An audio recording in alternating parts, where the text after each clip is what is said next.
I was born into a world where gold and diamonds sparkled like morning dew on hibiscus leaves. My name is Adana, the only daughter of Chief 𝗶̱់ćị, a man whose wealth could fill rivers and whose name carried weight like the ancient 𝗶̱់ćị tree. But what use is all this when every man's smile hides a hunger for your father's riches?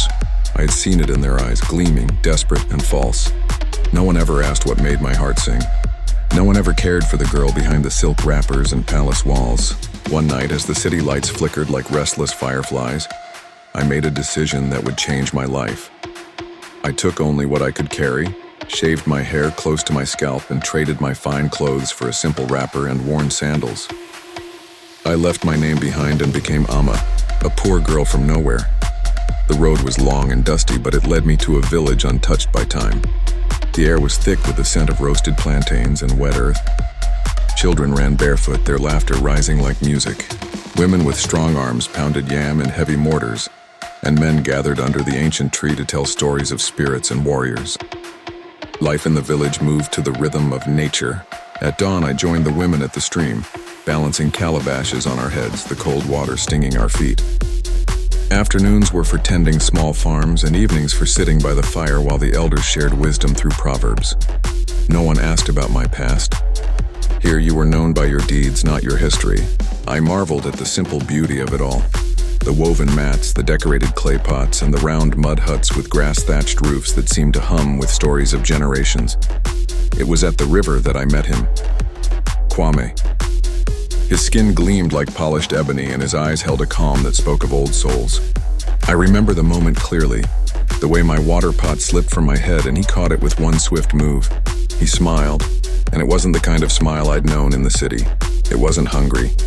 It was kind, steady, and warm. We walked together to the market, sometimes in silence, sometimes speaking of dreams. He told me he wished for a woman with a good heart, someone who valued truth over gold. I wanted to tell him then who I was, but fear pressed its cold hands on my lips. The days turned into weeks, and each moment spent beside him felt like a borrowed gift. I laughed more, danced around the fire, learned the names of the constellations in our sky. Yet beneath every smile was a worry, a small, persistent thorn in my chest. If he knew the truth, would he still look at me that way? Would his smile remain kind? Or would it twist into the same greedy grin I'd left behind in the city? I told myself there was time, that I would find the right moment. But time, as I would soon learn, is a ruthless master. Whispers travel faster than wind in a village. Some said I wasn't who I claimed to be. Others swore they'd seen a necklace too fine for a poor girl's neck, a flash of gold where there should have been only cowrie shells. I noticed the change in their eyes, the way they lingered too long or turned away too quickly. But the one whose gaze cut deepest was 𝗂𝗵𝗼's. 𝗂𝗵𝗵 had known 𝗶̱់ćị since they were children, chasing fireflies beneath the 𝗴𝗶𝗺 tree. She watched him now the way a hawk watches a chick. I saw it in the tightening of her jaw, the bitterness hiding behind her forced smiles.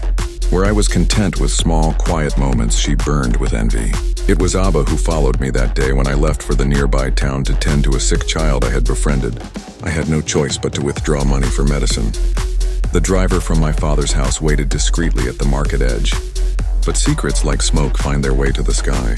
𝗂𝗵𝗼's eyes caught the glint of my father's crest on the gold chain I wore close to my skin. She did not confront me, not then. She let her discovery grow, feeding it with jealousy and anger, until it was ripe enough to be offered to the village like a bitter fruit. It was 𝗶̱់ćị who summoned me to the river at dusk, his voice stripped of its usual warmth. The sky bled orange as he stood there, arms crossed, the gentle boy I knew replaced by a storm I could not outrun. He spoke my name like a stranger, demanding truth. Was it true I was a rich man's daughter? Was I the very thing I claimed to despise? The words clung to my throat. I could have lied, woven another tale to save what we had.